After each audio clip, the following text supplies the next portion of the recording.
An aspiring music journalist comes of age when he joins a rock band's cross-country tour. Listen as we chat about the person in this cast who can't sing, how James Gunn feels about colons, and a compliment that no one wants to hear. Then we find out if Almost Famous stands the test of time.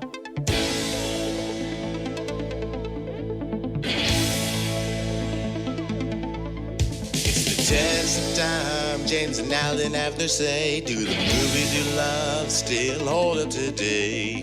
James says Gladiator with the glutton. Alan says as a father, blah blah. It's the test of time, James and Alan have their say. Do the movies you love still hold up today? Test of time, James and Alan have their say. Do the movies you love still hold up today? Hello, everybody, and welcome to the Test of Time. My name is Alan Noah, and joining me, as always, is my favorite, almost famous friend, James Brief. I guess I'm on the cusp of just blowing up. Am I going to do something horrible that makes me viral, or am I going to do something amazing that makes me famous? I think probably horrible. I think it's going to be bad. Horrific or just so horribly embarrassing? Like, will I slip on a banana peel and then I'm going to crash into a China display at Macy's right below the sign that says, if you break it, you buy it? I don't think anything at Macy's is going viral. I mean, who cares? Well, just any China shop then. Also, that doesn't make you famous. That makes you internet famous. There's a difference. Fame's overrated, I guess. You know who's pretty famous, Al? Superman. Yeah, that's true. They just announced the sequel to this year's hit film, Superman, not called Superman 2. Apparently, it will be called Superman Man of Tomorrow. Or is it just Man of Tomorrow? Oh, you're right. I think it's just called Man of Tomorrow. James Gunn's Instagram post just said Man of Tomorrow. Right. And this year's movie, that was originally going to be called Superman: Legacy, and there was an interview where James Gunn said that he doesn't like the whole superhero name : subtitle thing, which, you know, he's a man after my own heart because he said the word colon, so I was very excited about that. Is he more of a Dash guy? No, Supergirl I think was going to be Supergirl : something, I forget what, and now that's just going to be Supergirl. Plain and simple. I think he just likes simple titles. I guess he can have volumes in there, but no colons. Right. There were a couple of different pictures that were released on the internet, comic pictures of Superman and Lex Luthor. And Lex Luthor appears to be in some kind of technologically advanced suit, making me think that he is the so-called Man of Tomorrow. Of course, being a kind of a pun because that's one of Superman's nicknames. The speculation of Brainiac being the bad guy and they have to team up in some way, Superman and Luthor, because while Luthor hates Superman, they both kind of like Earth existing. So, you know, they might have to team up in some way. Aw, common ground. Yeah, mutual death. We don't want it. Right. But in one of the pictures that was posted, Superman is punching Lex Luthor. So they could be fighting and then teaming up. Who knows? I assume it's going to be kind of a fight, team up, fight sandwich. After they team up together to defeat Brainiac in some way, I think Lex is going to take the opportunity to backstab Superman, possibly literally. With kryptonite. But let's get into Almost Famous. I have really, really been chomping at the bit to do this on the podcast. I was talking with Courtney about it earlier. I'm almost positive that I saw this movie for the first time with Courtney, but this movie came out 25 years ago in 2000. Courtney and I didn't start dating until May 2001, so we definitely didn't see it together in the theaters, but we probably saw it on a rental or something, and you said that you'd never seen it, but you like Cameron Crowe, so I'm really, really excited to get into it. But for anyone who hasn't seen the movie, it's about 15-year-old William Miller, an aspiring rock journalist who lands an assignment from Rolling Stone to follow the fictional up-and-coming band Stillwater on tour. Immersed in the sex, drugs, and chaos of rock and roll, William struggles to balance his professional ambitions with his admiration for the band and his complicated feelings for Penny Lane, a free-spirited groupie, or Band-Aid, as she calls herself. As William witnesses both the highs and lows of fame, he comes of age by learning about truth, loyalty, and the messy reality behind rock and roll. So I don't need to ask you if this was a hit because I know that this was critically adored, but it didn't do so well at the box office financially, right? This film did not do that well. It was an enormous flop, but it didn't make its money back. It opened on September 15th, 2000, widely on September 22nd, 2000, but it only wound up with $32 million domestically and $47 million worldwide. And then this is one of those films that I saw in a lot of people's DVD collections. It's funny you say that. I own this movie on DVD.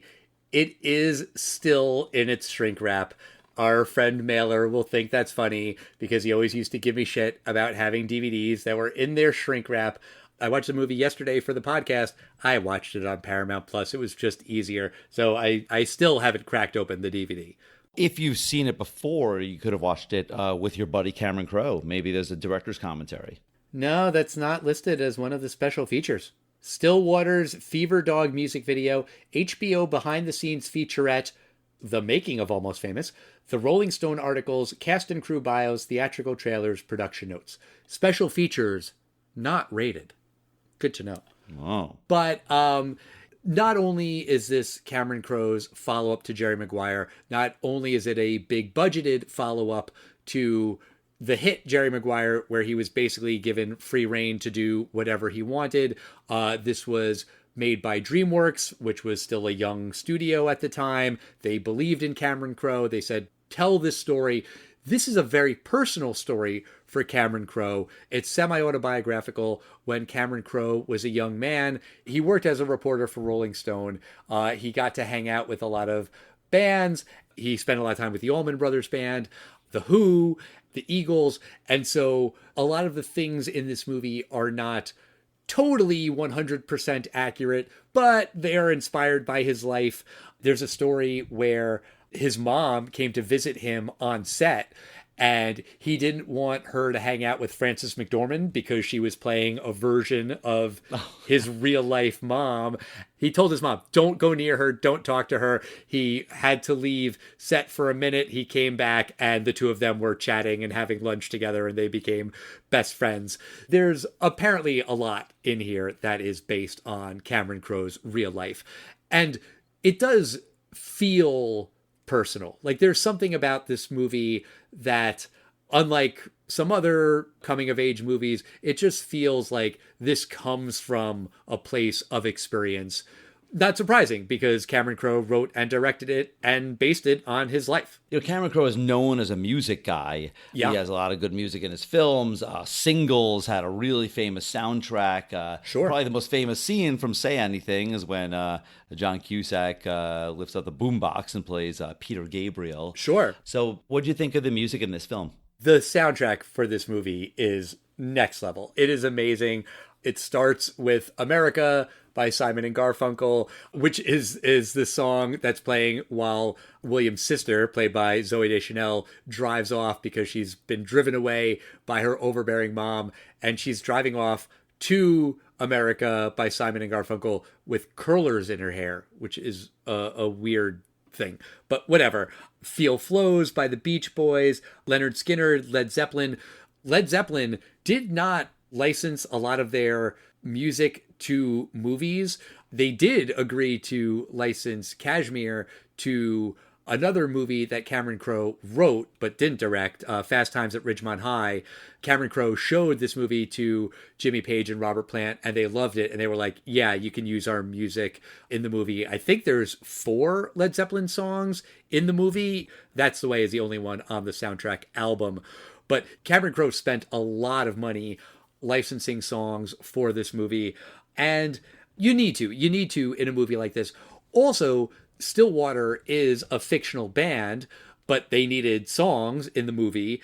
Cameron Crowe worked with his then wife, Nancy Wilson, on those songs. Nancy Wilson, famously from Heart.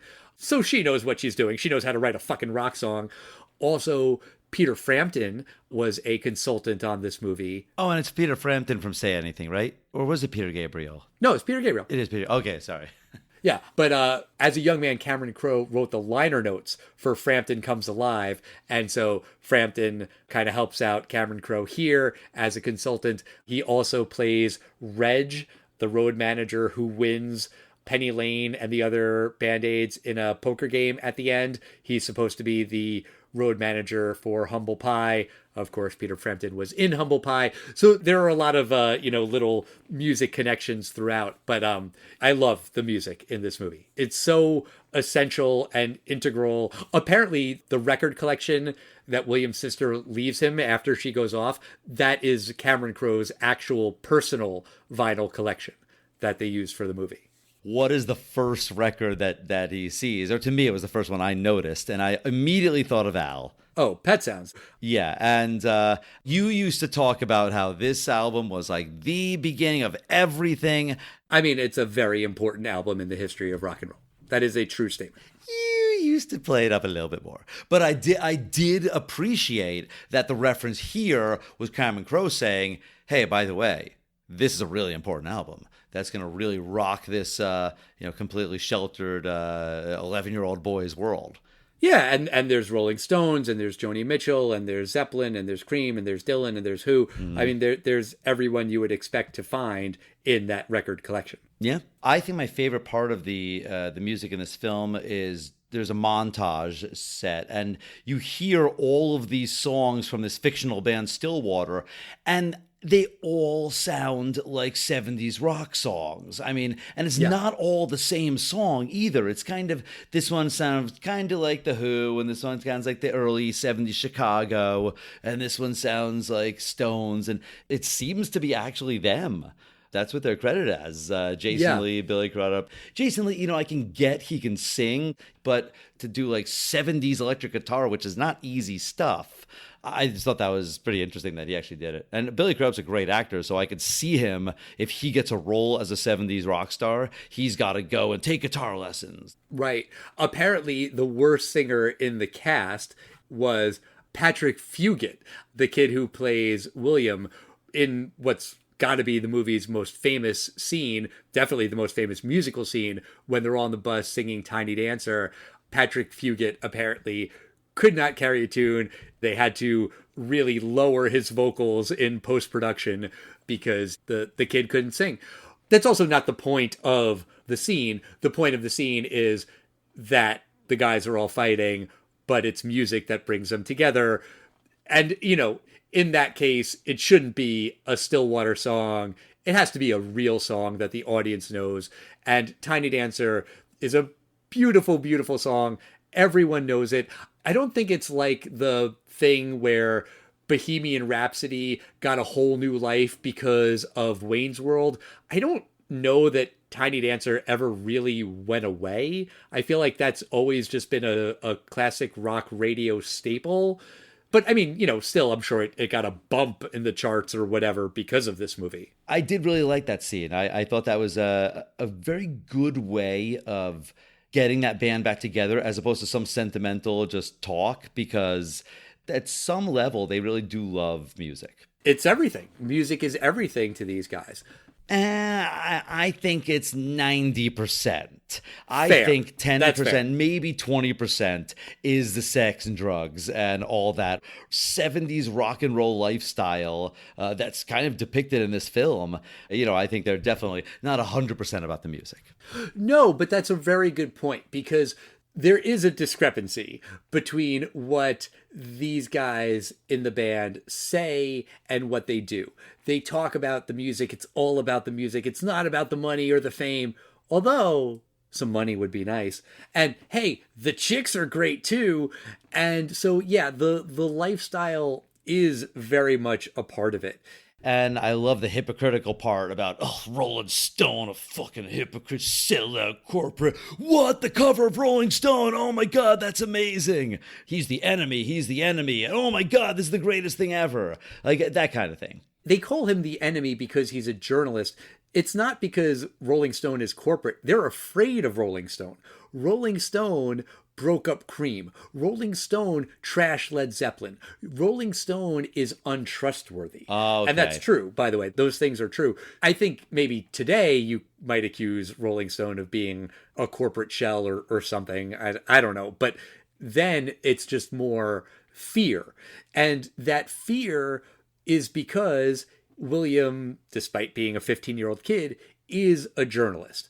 And he is given a warning by Lester Bangs, played by Philip Seymour Hoffman, who's amazing in this movie. He's only in a couple of scenes, but he tells him right away, don't be friends with the band. Your job is to be critical and honest and fair, and that doesn't work if you think they're your friend. And they're going to tell you that you're their friend, and they're going to bring you in, and they're going to give you the drugs and the booze and the girls, and you have to beware of that. And of course, that's what happens because they want the good review in Rolling Stone. Yeah, when I saw that scene, I was thinking, this is an absolute foreshadowing of everything that's going to happen. And there's a bookend at the end where his character, Lester Bangs, is basically like, so exactly what I told you was going to happen happened? Okay, don't worry about it, man.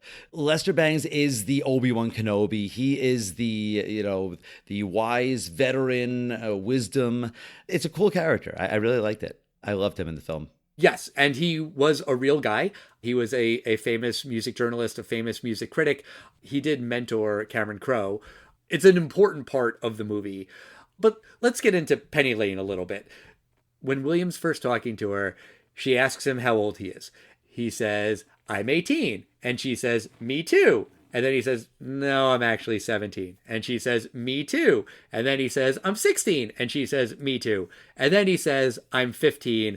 And she doesn't say anything back. So, if you take that literally, Penny Lane is 16 years old.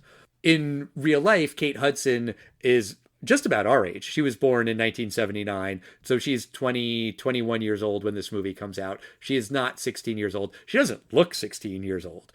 But it's creepy as fuck that Russell, the Billy Crudup character, is sleeping with a 16-year-old girl. I mean, this happened with a ton of these 70s rock stars. Oh, yeah. There's a couple famous examples. Steven Tyler, Ted Nugent, Little Richard, Elvis Presley, Jerry Lee Lewis, Chuck Berry, Jimmy Page. A lot of these guys were fucking kids. Like, I hate to be so blunt, but that's what they were doing. And that's the ones that you know about. Sure, exactly. I think like Jerry Lee Lewis, like that wasn't even some 17-year-old. What, didn't he marry like some 11-year-old or something? He married his 13-year-old cousin. 13-year-old cousin, wow. Elvis Presley met Priscilla when she was 14. 14. Oh my God. Yeah. I mean, that age thing never really crossed my mind. I was just kind of thinking he's a 15-year-old having sex with all these.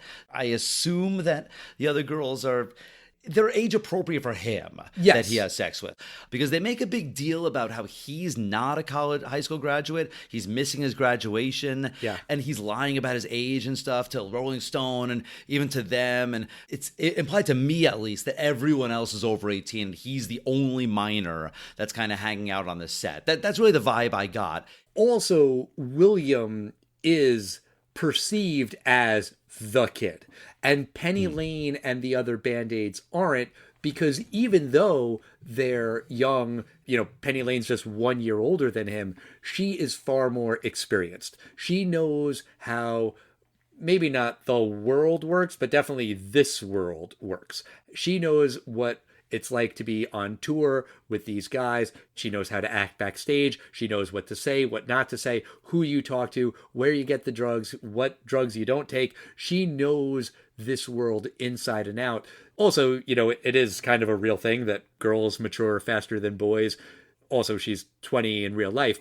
She doesn't look the part. William looks very young. He looks like he couldn't grow facial hair if his life depended on it. He's very baby-faced. He has that early Justin Bieber hair. Yeah. It's kind of funny at the end when he blows up after Penny Lane calls him sweet. And he's like, don't call me sweet. Sweet is one of those words that sounds like a compliment, but nobody really likes being called sweet. Unless it's a waitress in a diner. Sweetie, what can I get you? Sweetie's different from sweet. Sweetie is a Okay, no, term you're right. of endearment. Sweet is an adjective that. Courtney and I went out for drinks in New York City earlier this year. We were at a bar. It was loud, but we sat down. We were having a really nice conversation. And the waitress came over to us after we'd been there for a while. And she said, I want you to know I turned the music down for you guys because you two are just so sweet. And the first thing I said was, what did she say? Because I couldn't hear her because she was talking more to Courtney and it really was fucking loud in there. But I was like, how dare her call us sweet? I wasn't complaining about the volume of the music. Sweet, we remind her of her fucking Nana and Pop Pop. I don't want to be fucking called sweet. We're not sweet. We're awesome and sexy and badasses. So, I don't know. Maybe this is just a raw nerve thing for me. But don't fucking call me sweet. Okay, sweet. Let's move on.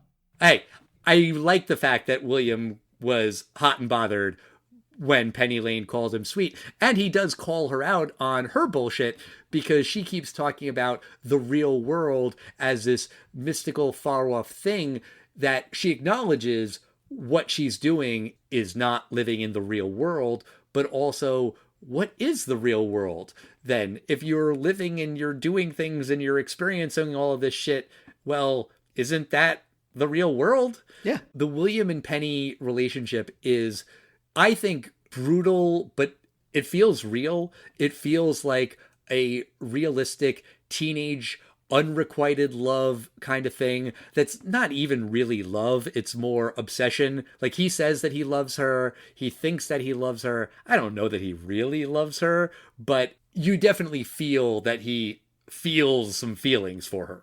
Oh yeah, there's definitely feelings early on. So there is this kind of love triangle between Penny and William and Penny and Russell. And because Penny is underage, that does make it exploitative. It is typical of rock stars in the 70s for sure, like we were saying. But the fact that she's so young, it does really show just how he is using her. It's similar to what Lester says to William about how the guys in the band will use you to get a good review. They're using the Band-Aids for sex. There's that line where they're not groupies, they're Band-Aids because groupies are all about sex and the Band-Aids aren't like that. Just blowjobs. I mean, it seems like they're doing more than just blowjobs, whatever. But Russell is using Penny. He has this serious girlfriend. You meet her at the very end of the movie, but she hangs like a cloud over everything before. She can't know about Penny, and Russell enjoys sleeping with Penny. He is using her, and the one thing that I really remembered about this movie, other than the Tiny Dancer scene, is that they gamble her away in a game of poker. That is fucking brutal. That really encapsulates who Russell is and how he views kind of everyone. I mean, specifically Penny will just bet her in a poker game. Doesn't matter. He tells William right after, oh, it's okay. Nobody's feelings are hurt. It's fine. Well, no, your feelings aren't hurt. You think Penny's feelings aren't hurt because you haven't asked or bothered to care or show her any kindness or emotion or anything. No, she's going to be fucking hurt.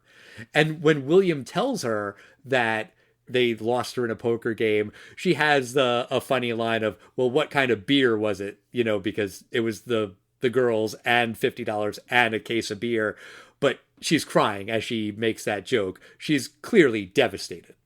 Oh yeah, and you hear a little later what happens to the other Band-Aids, like, oh, one's with Deep Purple in London, and right. I guess they go from band to band, and like they picked up Penny Lane again, like they said, last year's tour was so great, we want you again. At some point, I'm sure these girls are replaced with a new, younger, more beautiful version of themselves. But I really wasn't expecting the airplane scene. It was very good, but also very funny. Yeah. This is one of these things that came around the same time. The Seinfeld finale. I know you are not a Seinfeld fan, but the finale famously had a beginning part when all four characters are in a private airplane, and then there's some engine trouble, and as it's crashing, crashing, they confess things, and then it levels off, and it's kind of awkward because they said things that, it's fine to say if you're about to die, but then, levels off. It's kind of awkward, and that's exactly what happens to the band. Right. At first, it's actually pretty beautiful. They're like, I've loved you all, and even Russell is like apologizing. He's like, you guys are all family, even though I was an asshole, and I was like, good for you, Russell, but then it quickly devolves into, you slept with him, and you were sleeping with Penny Lane for a year, and fuck you, I never liked you. They were all sleeping with the manager's girlfriend, wife, whatever. Right. And Jeff, the Jason Lee character, was sleeping with Russell's girlfriend when they broke up. I was kind of thinking about it like in terms of the 70s and free love. When they're on tour, they're all sleeping with each other. It's fine. It's cool. No one cares. You slept with that groupie? Okay, fine. I slept with her yesterday. Maybe I'll sleep with her tomorrow. Who cares? Like it is very nonchalant. It's not a big deal. But then when everyone starts confessing this shit, oh yeah, no, it is a big deal, actually. What? You all slept with my ex? What the fuck? There are feelings involved, right? Right, and I thought there might be a chance that everything might be cool once he found out that Russell's girlfriend, she slept with Jason Lee's character, and I thought, okay, well, everyone's kind of bad here, but that scene that follows with the whole band and the entourage walking down that hallway in silence, and there's a long cut of that, and it's very well done. That must have been an awkward walk. Yeah, I think so. There are stories that Cameron Crowe was in a near-fatal plane crash with The Who. Also, that something similar happened when he was with Alice Cooper, and there was turbulence, and someone actually said, hey, man, I've been sleeping with your wife, and then immediately the plane leveled out. So who knows what the real thing is. Also, while there's turbulence, Russell starts singing Buddy Holly, because Buddy Holly famously died in a plane crash. Jimmy Fallon plays the new manager. He confesses that he did a hit and run, which kind of made me think of Succession. But Jimmy Fallon isn't really known as an actor, but I felt like in that moment he was acting. I'm not saying it's an Oscar-worthy performance, but I don't know. I felt like he did a good job. I thought he did a very good job. After that airplane ride, that becomes the basis. Once Lester Bangs has kind of a talk with him, like, just be truthful, man. William turns in this fantastic article basing it on the airplane conversations. And I really was not expecting this part, which is that the fact checker calls the band and they just deny the entire thing. And they say, dude, this guy made up everything. None of that happened. Of course, today, one of them would have had a cell phone. And, someone would have done something. Yes, to everything that happened on the plane. Also, before that, these guys are drunk and stoned and high a lot of the time. And they're saying, I never said that. Wait, did I say that? They don't fucking remember. To your point, nowadays it would be easier because of cell phones. You see William carrying the recorder around. I'm sure he must have gotten some things on tape that the fact checker would be okay with. But also, this kid William, he's totally unknown to Rolling Stone. They liked what he's written, but they don't know to trust him as a reliable source. Maybe if Lester Bangs submits an article to Rolling Stone and he says, well, hey, Eric Clapton said this. Well, Eric Clapton denies it. Okay, I'm telling you the truth. Yeah, maybe they would believe Lester Bangs over Eric Clapton because Eric Clapton's worried about how he's going to look bad or something. But this kid, they're not going to trust him. And everything that William reports on, you have to assume is not only true and accurate and factual, but fair. He went on tour with these guys. They knew he was a reporter. They called him the enemy throughout the movie. It's not a fucking secret that he's going to be reporting on them. So for them to just say, oh, well, yeah, we're going to deny everything because it makes us look bad. Well, yeah, but also fuck you. It's shitty that they did that. When Russell and William talk at the end, Russell says, yeah, I called up Rolling Stone and I said I lied and it was all true. And then they do run the story. And it seems like after that, Stillwater is still touring. Jeff and Russell seem to have buried the hatchet. You can imagine that the Rolling Stone article did help them, even if there are some quotes that were cheesy. Maybe they sounded lame when they said this or that. And yeah, they had this big fight, that big fight. Okay, but they worked through it. So in a way, you kind of got to figure no harm, no foul. And that Lester Bangs is right.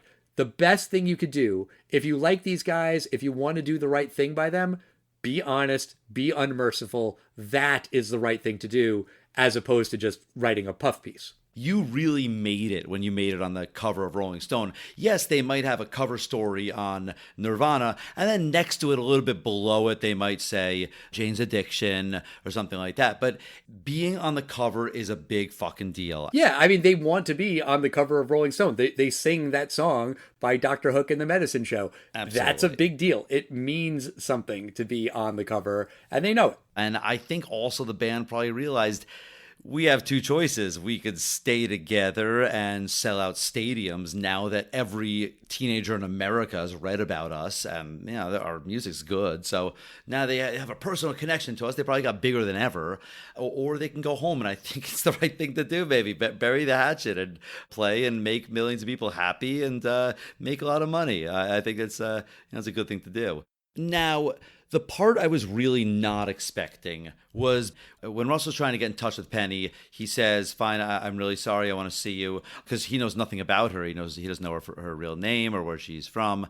She gives him William's address, so he shows up, and it's kind of funny at first because he doesn't really know, like, is this maybe Penny's mom or sister? He knows nothing about this woman. And then, of course, he realizes from the pictures on the wall, it's William. Seeing how his mother is such, this quote-unquote a good Christian and forgives him, and it's a callback to an earlier scene when she had spoken to him on the phone. She's like, I knew there was good in you. You came to apologize to my son.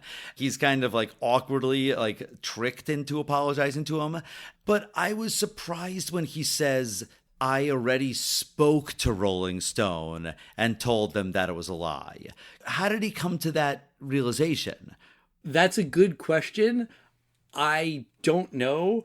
I also don't know that he was necessarily being truthful. I think you could imply that he said he already did it when he decided that he would do it later. Because in the 70s, you can get away with that kind of time discrepancy there, where you could be like, I've absolutely done this, and then just go to the nearest payphone and call the guy and be like, hey, it's me. Yeah, I would imagine that that's what happened, just because yeah, he has that realization in that moment. He realizes that's what he has to do.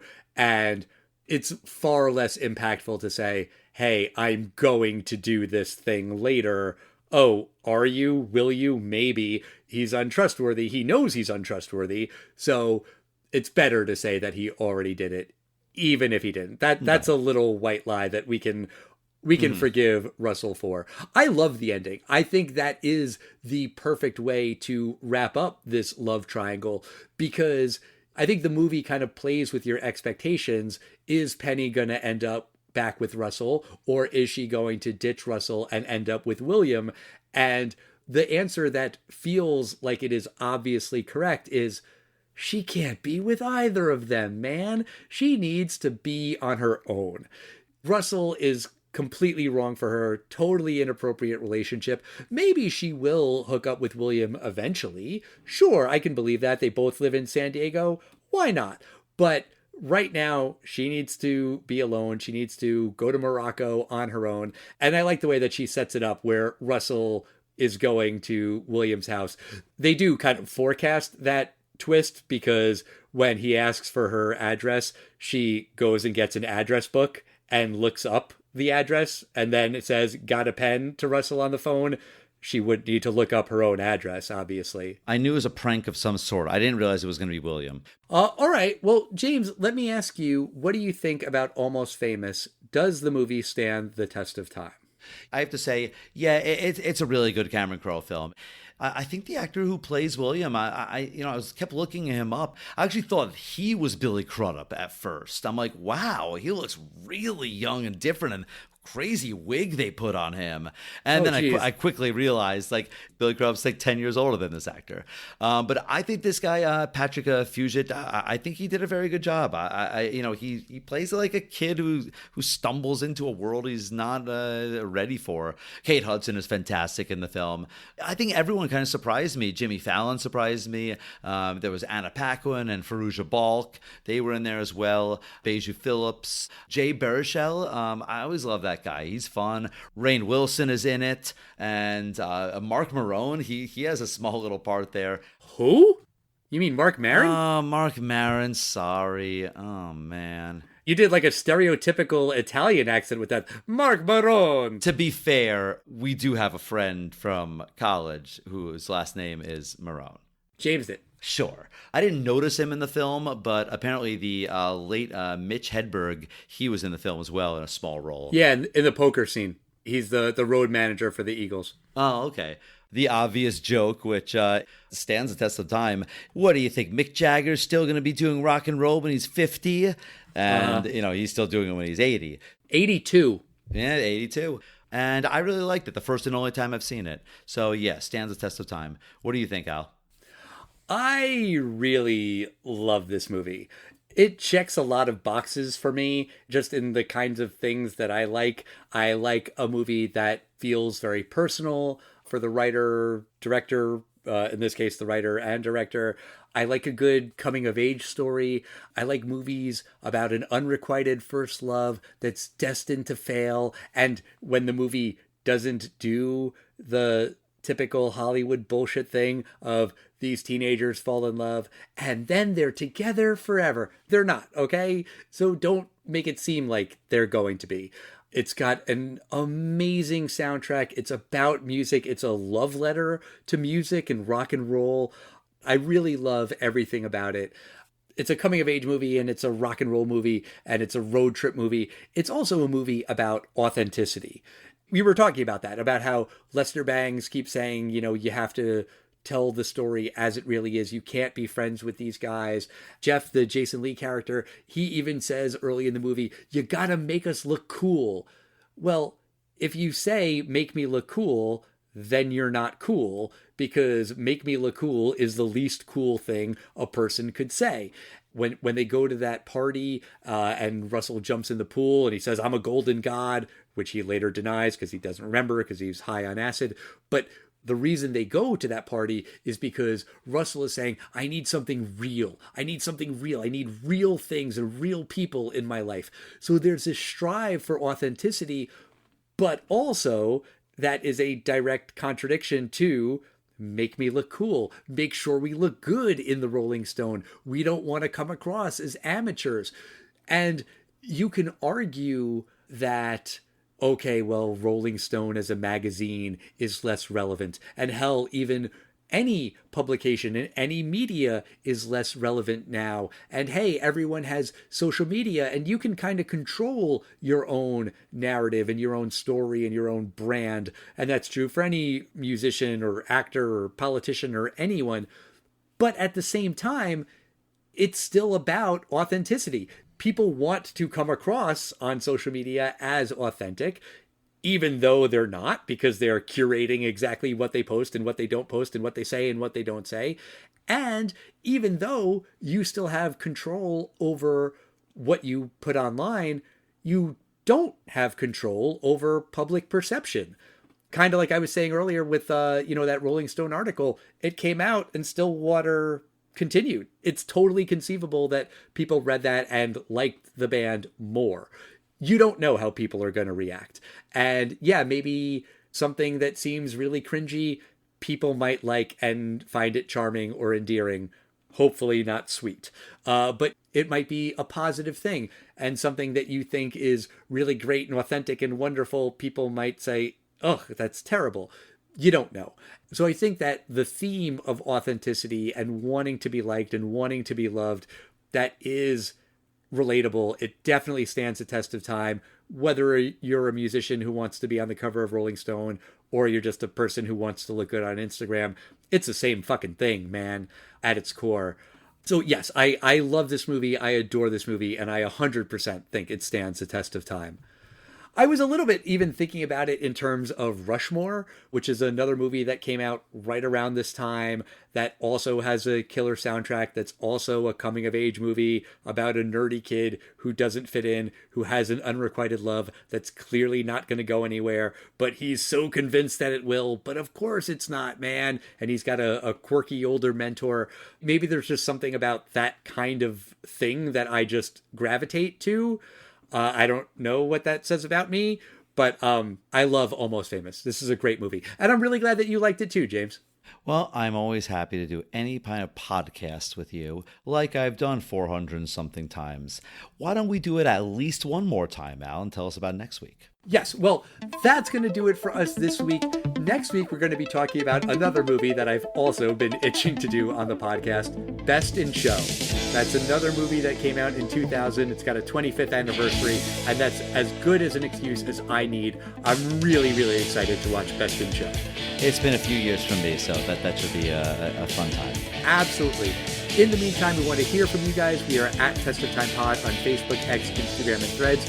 Write to us and let us know your thoughts on Cameron Crowe, on Almost Famous, on rock and roll, on 70s rock and roll, on groupies, on all of the things. We love hearing from you, and we'll see you next time, everyone. They're not groupies, Al. They're Band-Aids. Sure.